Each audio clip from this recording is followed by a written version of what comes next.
L'atelier de revue technique du cadre de coopération pays 2024 et programmation 2025 s'est tenu le lundi 24 février 2025 à Brazzaville entre le gouvernement congolais et le système des Nations Unies, donc le PNUD. Cet atelier vise à appuyer les efforts du Congo en matière de la gouvernance, la consolidation de la paix et la sécurité, le divertissement de l'économie, réduction de la pauvreté et renforcement de la résilience dans le but de contribuer à réduire les inégalités et briser les cycles de la pauvreté. Ces programmes reposent sur deux principaux piliers interdépendants qui traitent simultanément des problèmes liés à la gouvernance et à la consolidation de la paix. Ils représentent la contribution du PNUD au plan cadre de coopération des Nations Unies pour l'aide au développement 2020-2024 et au plan de développement 2022-2026. Cet événement a permis de prioriser un certain nombre d'initiatives stratégiques que nous pensons peuvent contribuer à accélérer des solutions de développement dans les 90 districts du pays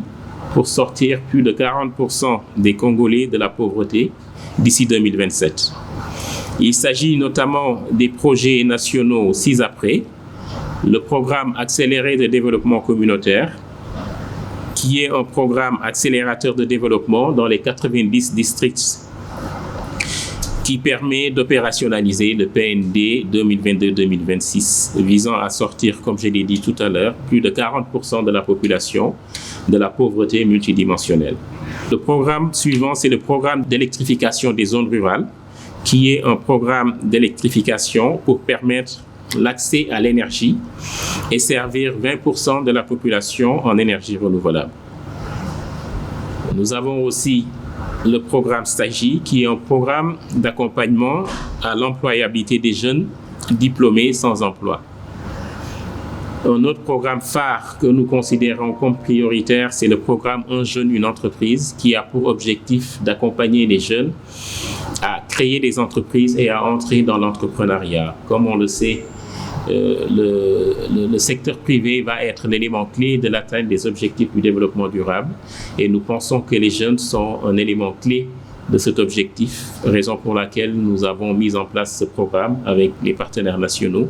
L'objectif de la revue conjointe est de faire le bilan de la mise en œuvre du CPD après 4 ans de mise en œuvre en termes de progrès accomplis vers l'atteinte des cibles annuelles des cadres de développement. Nous allons nous retrouver pendant 2 jours pour évaluer le travail que nous avons eu à accomplir en 2024 et, dans la mesure du possible, programmer 2025 et 2026.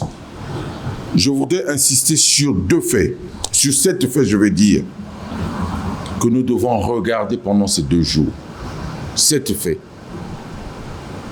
L'examen des réalisations majeures dans la mise en œuvre des 2 piliers en cours d'année de 2024. Donc nous devons regarder ensemble ce que nous avons eu à faire pendant l'année 2024.